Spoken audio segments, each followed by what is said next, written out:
The kitchen was dark except for the silver glow of the refrigerator light. It spilled across the marble floor like moonlight on water, illuminating a small figure hunched near the bottom shelf. Her hands moved quickly, too quickly, lifting a ceramic container, peeling back the foil, fingers trembling as they reached inside. She didn't hear him at first. William Ashford stood in the doorway of his own kitchen at 2 a.m, still dressed in his suit from the charity gala he'd left early. He'd come downstairs for water, for quiet, for a moment away from the champagne smiles and hollow conversations that filled his days. But what he found was this: a girl no more than 12 or 13, eating his leftovers like her life depended on it. Not casually, not carelessly, like someone who didn't know when the next meal might come.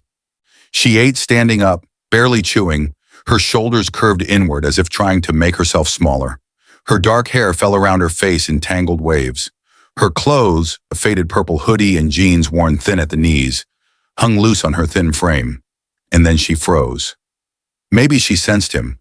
Maybe she caught his reflection in the stainless steel of the refrigerator door. Either way, her body went rigid. The container slipped from her hands and clattered against the shelf. Slowly she turned. Her eyes were wide, dark, and filled with something that made William's chest tighten. Not guilt, not shame exactly, but the kind of fear that comes from knowing you've crossed a line you can't uncross. "I'm sorry," she whispered.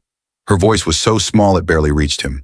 "I'm so sorry. I'll leave. I won't. Please don't tell my mom." William didn't move, didn't speak. He just stood there, watching this child beg him not to ruin her mother's life. And in that silence, in that moment stretched thin between them like glass about to break, something shifted inside him. He was the richest man in the city. She was the maid's daughter, caught stealing his leftovers in the middle of the night. But what happened next would change both of their lives forever. The Ashford estate sat on the northern edge of Lancaster Hills, where old money built its monuments to permanence. It was the kind of house that appeared in magazines. 3 stories of cream-colored stone, tall windows that caught the morning sun like mirrors, gardens manicured into geometric perfection, a circular driveway, a fountain that ran even in winter, wrought iron gates that opened with a quiet hum, as if wealth itself should never be loud. Inside, everything gleamed. Marble floors stretched through hallways wide enough to echo. Crystal chandeliers hung from ceilings, painted the color of clouds. The furniture was the kind you didn't sit on. Antique, expensive, chosen by designers who understood that beauty and comfort were not always the same thing. But for all its grandeur, the house felt empty. William Ashford had lived there alone for 3 years now, ever since his wife passed. The cancer had taken her slowly, room by room, until even this massive house couldn't hold her anymore. Now he moved through it like a guest in his own life, sleeping in his office some nights, avoiding the master bedroom entirely, filling his calendar with meetings and galas and board appointments so he wouldn't have to come home to the silence. He was 52, successful beyond measure, CEO of Ashford Industries, a manufacturing empire his grandfather had started with a single factory.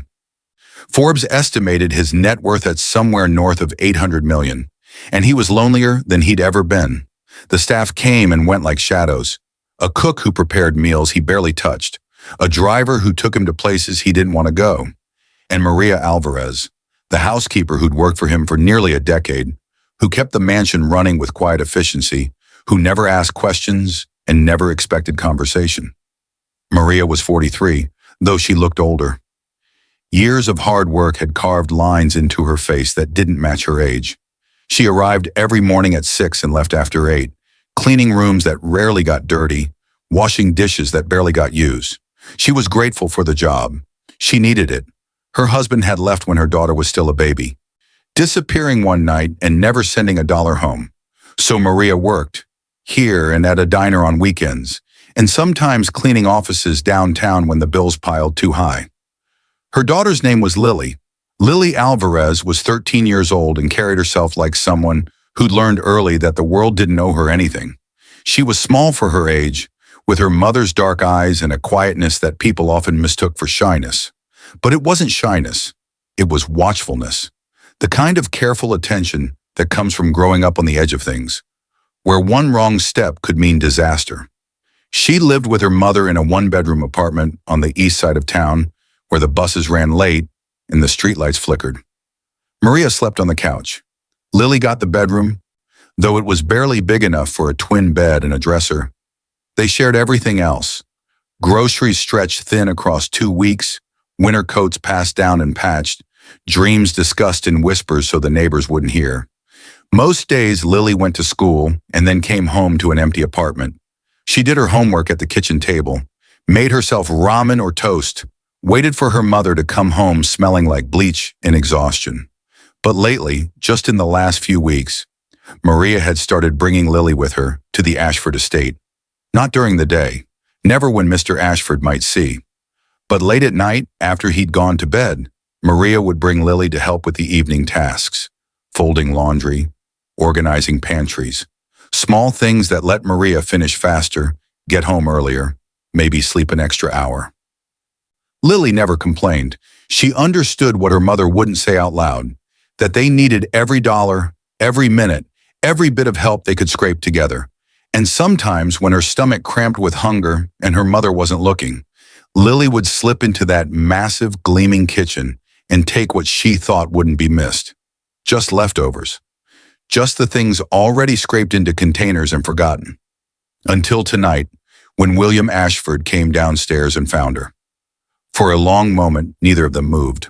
Lily stood frozen in the glow of the refrigerator, her back pressed against the counter as if she could disappear into it. Her breath came quick and shallow. In her mind, she was already calculating the damage. Her mother losing this job, the best job she'd ever had, the apartment they could barely afford becoming impossible, the careful balance of their lives crashing down because Lily couldn't control her hunger. William watched her with an expression she couldn't read. He should have been angry. He had every right to be. This was his home, his kitchen, his food, and here was this girl sneaking through his house in the middle of the night like a thief. But anger wasn't what he felt. He looked at her, really looked at her, and saw things he'd trained himself not to see anymore. The way her collarbone jutted too sharply beneath her hoodie, the hollow places under her eyes, the way her hands shook, and not just from fear. "What's your name?" he asked quietly. The question seemed to startle her more than his presence had. Lily, she stammered. "Lily Alvarez. I'm Maria's daughter. She's your housekeeper. She doesn't know I'm down here. She's upstairs finishing the laundry, and I told her I'd wait in the car, but The words tumbled out too fast, tripping over each other. "I'm so sorry, Mr. Ashford. I know I shouldn't have. We didn't eat dinner tonight because Mom's paycheck doesn't come until Friday, and I thought maybe if I just took a little bit of the food you weren't going to eat anyway, it wouldn't—" "Stop," William said, and his voice was so gentle it made her stop mid-sentence. He took a step into the kitchen, just one, slow, deliberate, like approaching a frightened animal. "When did you last eat?" he asked. Lily blinked. Of all the questions she'd expected, that wasn't one of them. I had lunch, at school, the free lunch program. And before that," she hesitated. "Breakfast yesterday, cereal, but we ran out of milk." William felt something crack open inside his chest, something that had been sealed shut since his wife died, since he'd stopped noticing the world beyond his own grief. He moved to the refrigerator, gently guiding Lily aside. She flinched at his approach but didn't run. He pulled open the door fully, revealing shelves stocked with food, prepared meals from his cook, fresh vegetables, cheeses, meats, things that would go bad before he ever touched them. "Take what you want," he said. Lily stared at him. "What?" "I said, take what you want." He pulled containers out, setting them on the counter. Roasted chicken, pasta with vegetables, a container of soup, fresh bread wrapped in cloth. "Actually, wait here." He disappeared into the pantry and returned with a canvas grocery bag. He began filling it, not just with leftovers, but with everything. Boxes of pasta, cans of soup, a jar of peanut butter, crackers, granola bars, things that would last. Lily's eyes filled with tears. "Mr. Ashford, I can't—" "You're not stealing," he said, still packing the bag. I'm giving it to you. There's a difference. But why? The question came out as barely more than a whisper. William stopped. He set down the bag and turned to face her fully. In the dim light of the kitchen, in the quiet of a house too big for one man, he saw his wife in this girl. Not her features, but her dignity. The way she'd faced her illness without complaint. The way she'd suffered silently rather than burden anyone else. Because you shouldn't have to be hungry, he said simply. Behind them a sound, footsteps on the stairs. Lily! Maria's voice carried down the hallway, worried, searching. Lily, where are you? The girl's face went white. Please, she breathed. Please don't tell her. She'll be so ashamed. She works so hard, and if she thinks Maria appeared in the doorway. She took in the scene instantly. Her daughter, her employer, the open refrigerator, the bag of groceries on the counter. Her hand flew to her mouth. Her eyes went wide with horror. Mr. Ashford, she said, and her voice broke on his name. I am so sorry. I swear I didn't know she was… We'll leave right now. Please, I'll pay you back for whatever she took. Please don't. Maria. William held up his hand. Your daughter wasn't stealing. Maria shook her head, tears already streaming down her face. I'll find another job. I understand. Just please don't call the police. She's just a child. She didn't mean any… Maria. His voice was firmer now, cutting through her panic. Listen to me. Your daughter wasn't stealing. I was giving her food. Both of them stared at him, mother and daughter, their faces mirrors of confusion and fear, and something that looked dangerously close to hope. William picked up the grocery bag and held it out to Maria. Take this home, he said. Feed your daughter. And tomorrow you and I need to have a conversation about why someone who works in my house is going hungry. The silence that followed felt like standing at the edge of something. A cliff, maybe, or the beginning of a bridge. Maria took the bag with trembling hands, unable to speak. And William Ashford, billionaire, CEO, man who'd forgotten how to feel anything beyond the edges of his own grief, felt something shift inside him that he couldn't name yet. But it felt like waking up. The next evening, William called Maria into his study. She came with her head down, hands clasped in front of her like a student called to the principal's office. She'd barely slept. All night she'd replayed the scene in the kitchen, trying to understand what had happened, waiting for the other shoe to drop. Men like William Ashford didn't just give things away. There had to be a catch, a price, a reason she hadn't seen yet. Sit down, please, Maid William said, gesturing to the leather chair across from his desk. Maria perched on the edge of it, her spine straight, her hands folded so tightly her knuckles went white. William studied her for a moment. In 10 years, he realized they'd barely spoken beyond logistics. When to arrive, which rooms needed attention, whether he'd be home for dinner. She'd been a fixture in his house. Reliable, invisible, exactly what he'd wanted. He'd never once asked her how she was. Maria, he began carefully, I need you to be honest with me. How long has Lily been going hungry? Maria's jaw tightened. Mr. Ashford, I can explain. I'm not accusing you of anything. I'm asking because I want to understand. She looked down at her hands. When she spoke, her voice was barely above a whisper. Since August, when school started and I had to buy her supplies and new shoes because she'd outgrown everything. The diner cut my weekend shifts, said they were overstaffed. I tried to find something else, but she trailed off, swallowing hard. I feed her first, always. But sometimes there's not enough for both of us, and I tell her I already ate, or I'm not hungry, or… Her voice cracked. I'm her mother. I'm supposed to take care of her, and I can't even keep food in our apartment. William felt the words land like stones in his chest. It's strange how easy it is to forget, he thought, that people can work full-time and still go hungry, that a person can clean your house, press your shirts, organize your life, and then go home to nothing. Why didn't you ask for help? He asked gently. Maria looked up at him then, and in her eyes was something that made him ashamed of the question. Mr. Ashford, she said quietly, people like me don't ask people like you for help. We just try not to cause problems. The truth of it sat between them like a third person in the room. William leaned back in his chair. Outside the window, the sun was setting over his manicured gardens, painting everything gold. How many sunsets had he watched from this room without really seeing them? How many years had he spent inside his own head, inside his own pain, while the world continued to struggle and suffer just beyond his gates? "Tell me about Lily," he said. Maria blinked, surprised. "Sir? Your daughter. Tell me about her." For a moment, Maria didn't know what to say. No employer had ever asked her that before. But slowly, cautiously, she began to speak. "She's smart, really smart.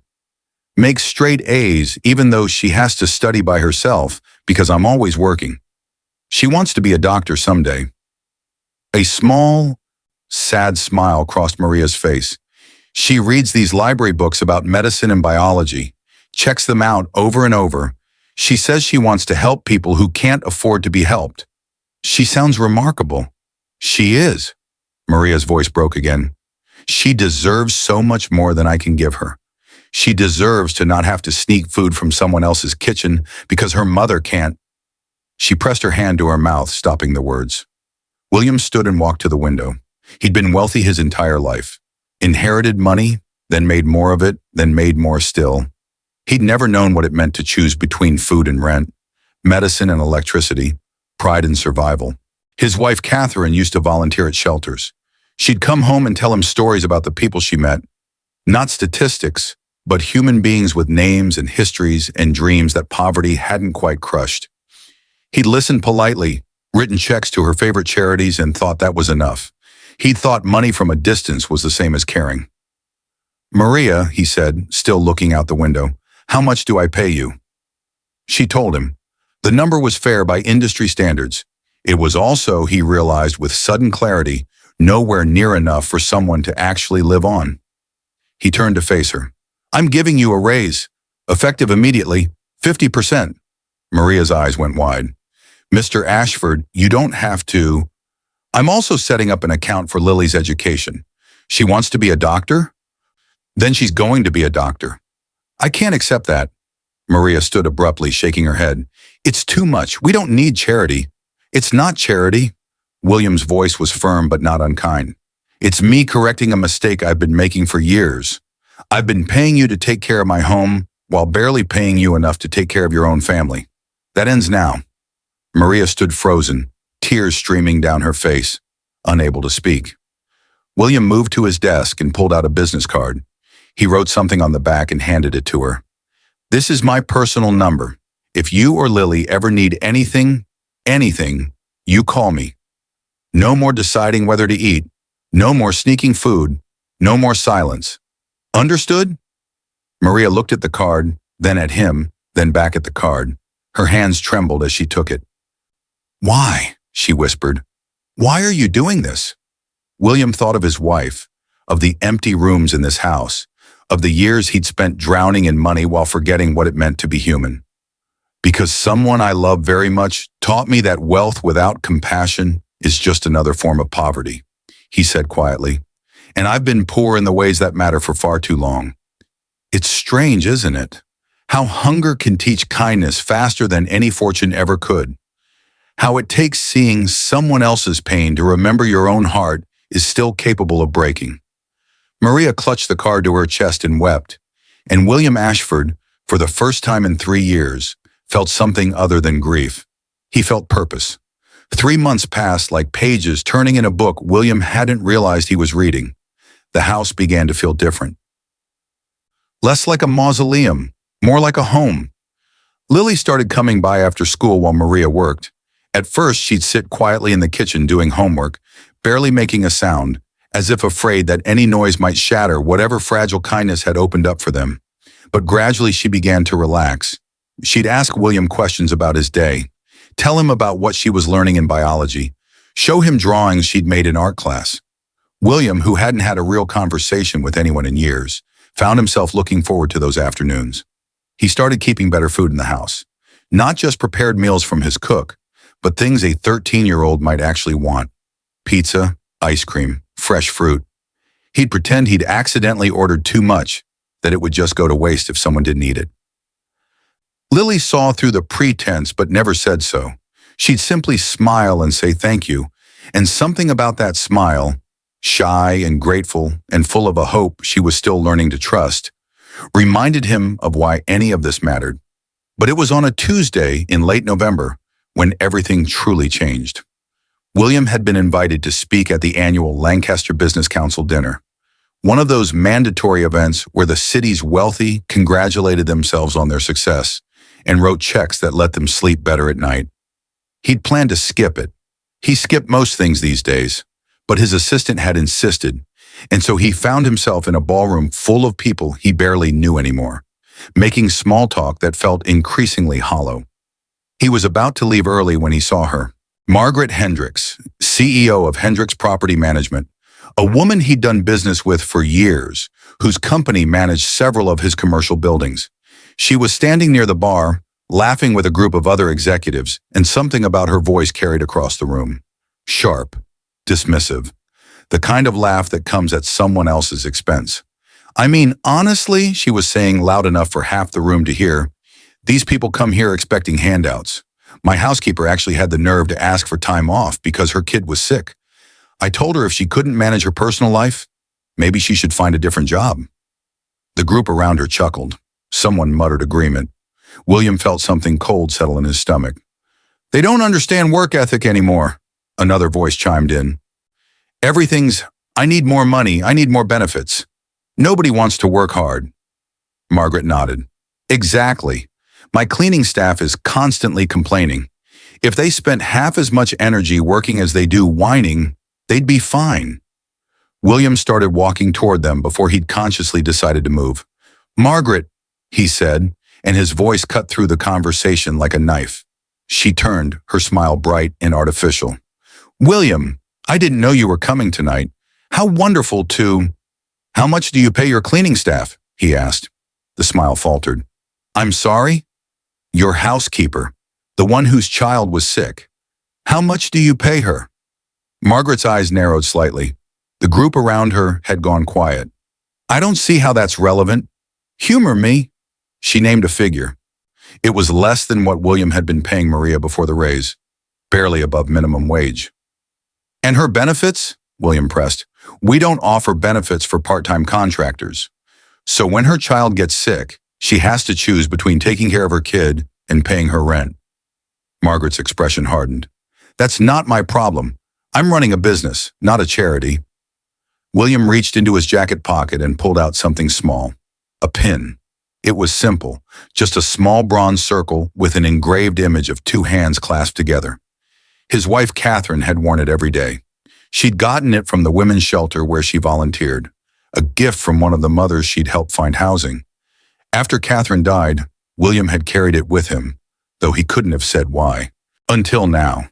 He held it up, and the light caught the bronze surface. My wife used to say that the true measure of a society isn't how it treats its wealthiest citizens, William said quietly.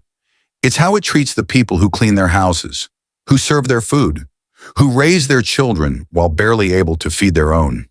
He looked around the ballroom, at the tuxedos and evening gowns, the champagne glasses and diamond jewelry, the comfortable faces of people who'd never known hunger. She wore this pin every day to remind herself that compassion isn't optional. It's not something we do when it's convenient. It's the bare minimum of being human. Margaret's face had gone red.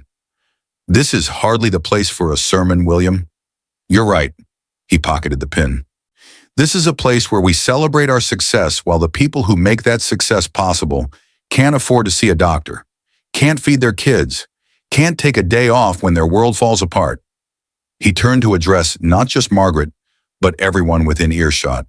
And by now, most of the room was listening. 3 months ago, I found a 13-year-old girl eating my leftovers in the middle of the night because her mother, my housekeeper, who'd worked for me for a decade, couldn't afford to feed her. And you want to know the worst part? I didn't know. For 10 years, this woman came to my house every day, and I never once asked if she was okay, if she needed help, if the wages I paid her were enough to survive on. The silence in the ballroom was absolute. That girl wants to be a doctor, William continued.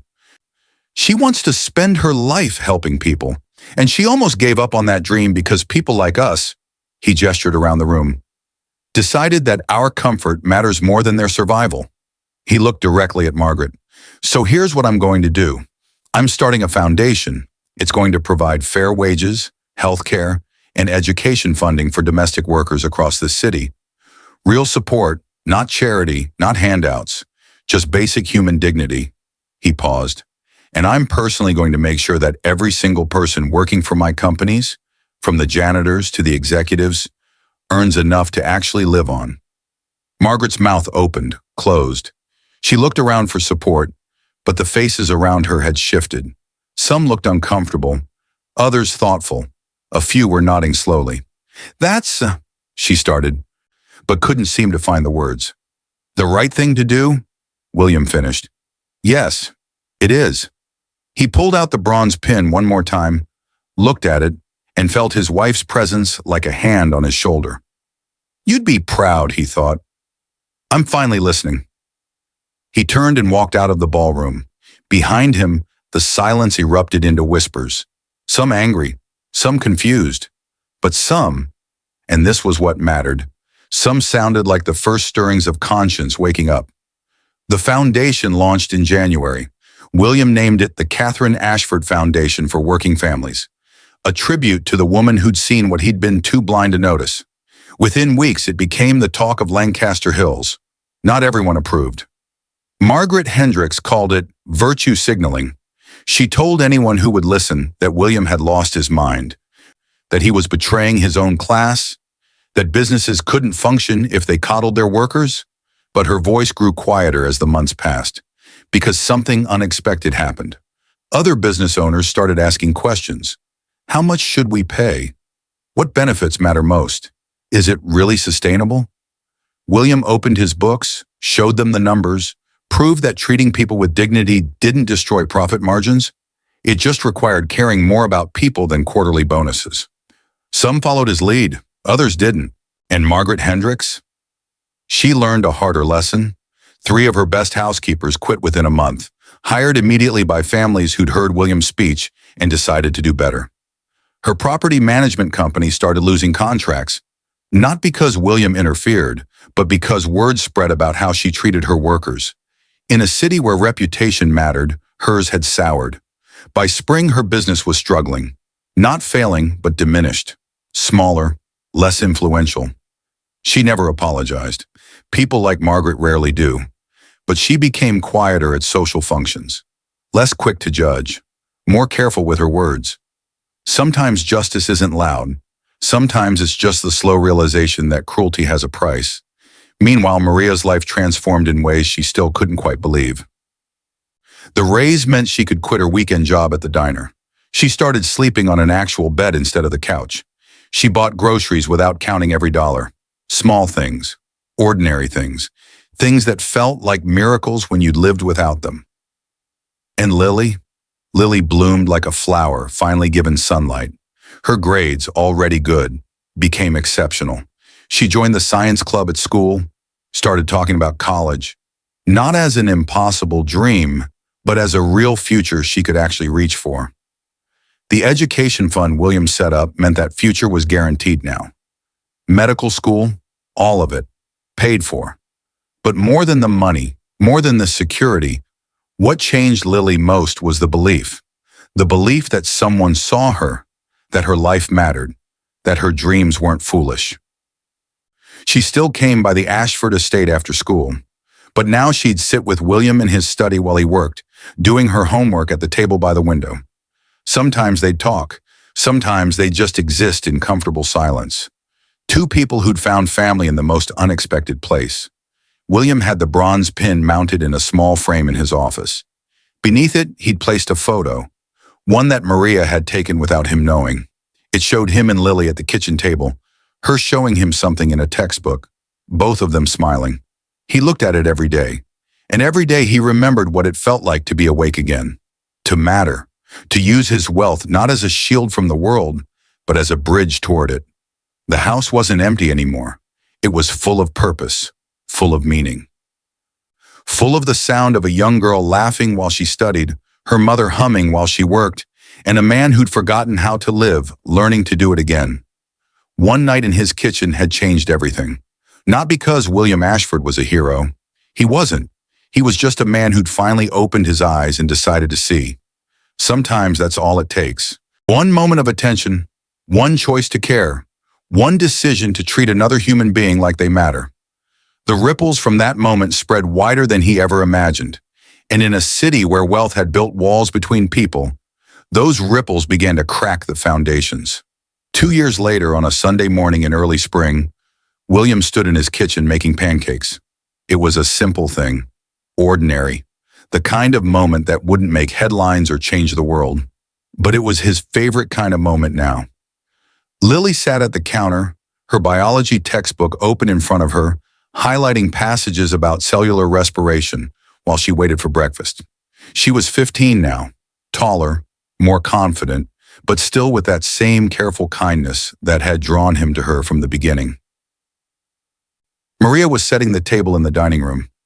Though not as his housekeeper anymore, she'd transitioned into managing the foundation's outreach program, connecting families with resources, training other domestic workers about their rights.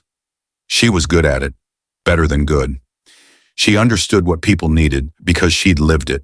The morning light poured through the windows, turning everything golden. "Mr. Ashford," Lily said without looking up from her book, "you're burning the pancakes." William glanced down at the pan and laughed. "So I am." He flipped them anyway. A little too dark on one side, but still edible. Catherine would have teased him mercilessly. The thought made him smile instead of ache. The grief was still there, but it had gentled into something he could carry alongside joy. "Breakfast," he called. They gathered around the table. The three of them, this accidental family built from loneliness and hunger, and one choice to see each other as human. They ate pancakes that were slightly burned. They talked about Lily's upcoming science fair project. They made plans for the foundation's fundraiser next month. They were together, and in a house that had once echoed with emptiness, that was everything. Later, after Maria and Lily had gone home, William stood in his study, looking at the bronze pin in its frame. He touched the glass gently. "I think I'm finally getting it right," he whispered. The pin caught the afternoon light and gleamed. Outside his window, the city continued its busy life. Somewhere, people were struggling, working hard and barely surviving, choosing between medicine and food, wondering if their dreams mattered. But also, somewhere, others were making different choices, paying fair wages, offering dignity, seeing the people who'd been invisible for too long. Change doesn't happen all at once. It happens in kitchens at 2 in the morning, in conversations that crack open closed hearts, in moments when someone decides that another person's suffering matters more than their own comfort. It happens when we choose to see each other, really see each other, not as statistics or servants or strangers, but as human beings deserving of the same kindness we'd want for ourselves. Maybe this story reminded you of something you already knew but sometimes forget. That compassion isn't complicated. It doesn't require wealth or power or perfect circumstances. It just requires the willingness to notice when someone is hurting and the courage to help. We all have leftovers in our refrigerators, resources we're not using, time we could spare, kindness we could offer. The question is, will we? Before you go, tell me, where are you watching from today? What part of this story touched your heart? I'd love to know that somewhere out there, you're thinking about the people in your life who might be hungry in ways you haven't noticed yet. Maybe today's the day you ask if they're okay. Maybe today's the day you really listen to the answer. Because the world changes one kitchen at a time, one choice at a time, one moment of seeing each other at a time, and that change starts with you.